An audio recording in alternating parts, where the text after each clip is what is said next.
Hi everyone, thanks for your interest in the video we made on our EA888 cylinder head and turbocharger kit package a couple of nights back.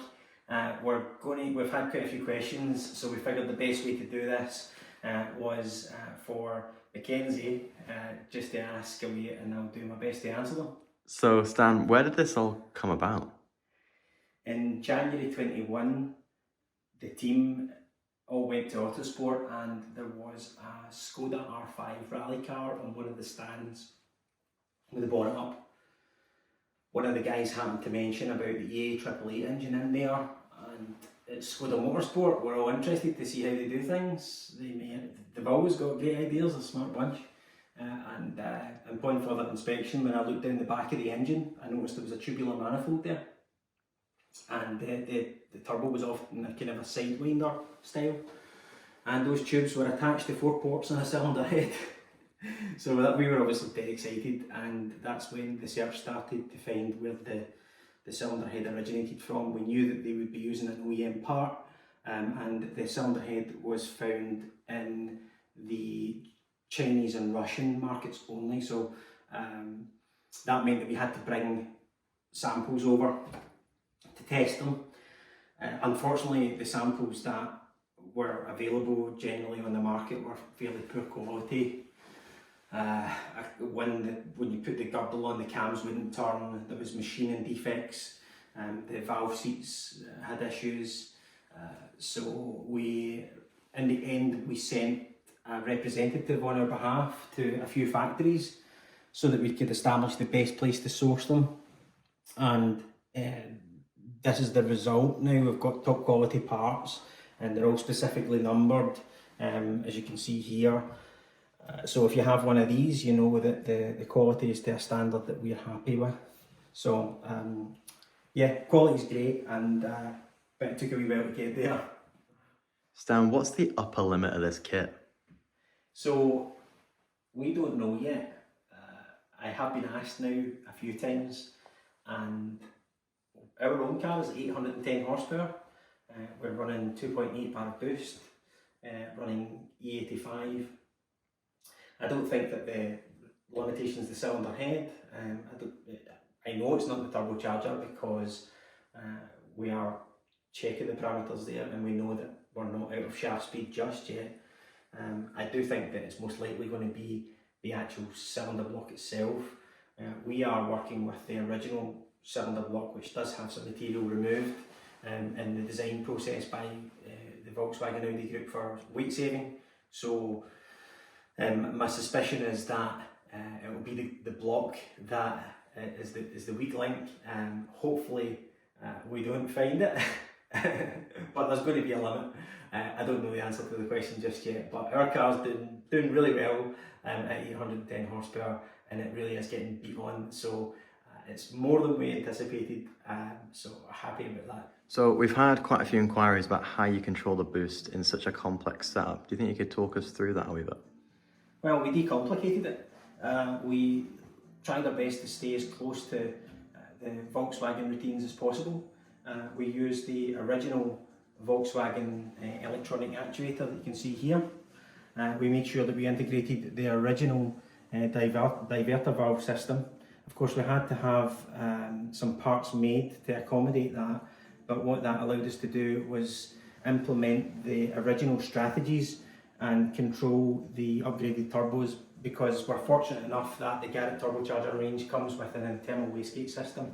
So whilst the calibration was quite technical, the boost control was absolutely perfect. So on the subject of calibration, can you talk us through a wee bit more about that? Yeah, it was more complex than we had originally anticipated. The original cylinder head having this internal thermal reduction system was obviously no longer there on the new head, and that meant that we had to rewrite the book, so to speak, on all of the light and part load, ignition time and fueling, and add into the mix the change in exhaust gas pressures, flows. Again, we had to completely recalibrate the inlet and exhaust camshafts, and again various different load levels to make the cylinder head and the engine as a whole just perform the way that we wanted it. We had to make sure that we weren't sacrificing any response, but at the same time, EGTs where we wanted it to be, that it was all going to have good economy. So I've certainly lost count. It was a much more extended calibration development time than I would say we've had to do on anything else. So a very popular question we got from our last video was, how does our new head manage EGT so well when the original was designed really well for that? So it's a good question.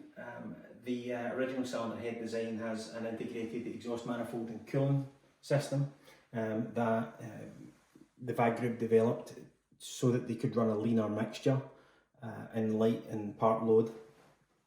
And the new cylinder head does indeed remove that setup. The reality of it is that the original cylinder head is designed to operate this way up to around about 310 horsepower, and on this engine, on the original design, even at stage 1, you have to enrich in the mixture to keep the exhaust gas temperatures low, so it reaches its thermal capacity quite quickly.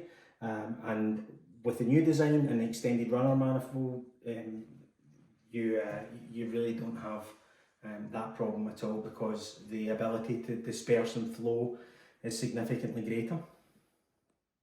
So on the topic of extended runners, why extend them?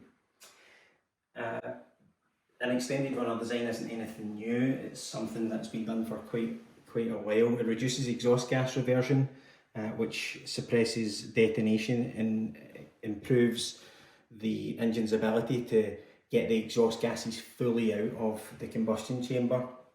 And we did take some inspiration from the Audi DTM 2-litre turbocharged race car, where they have to run on fuel from the pump, just like us and our customers.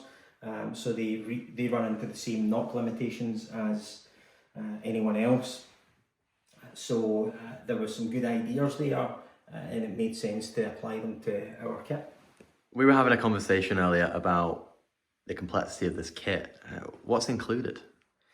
So with the kit, you have your cylinder head and super tight valve tray.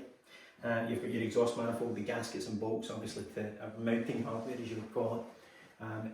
You'll choose a turbocharger, which comes with all the V-bands required to connect it to the cylinder head and the downpipe. It includes the entire downpipe to connect to your catback. It includes your intake system, your diverter valve, the diverter valve mount, turbo discharge pipe, and the silicons to mount that into the OEM locations. It also includes all of your coolant and oil lines. So to wrap things up, Stan, the question on everyone's minds and that's currently bombarding our inboxes is, how much is this kit? It took a little bit longer to get the figures together, and I was super excited to let everyone know about the product. I'm grateful for everyone for taking an interest in it and all the comments and feedback that we've had. The price is now live on the website, so you can visit the link in our bio or in the description. And if you've got any questions once you've visited there, you can drop us a message on the page, and we'll be more than happy to help. So thanks for watching.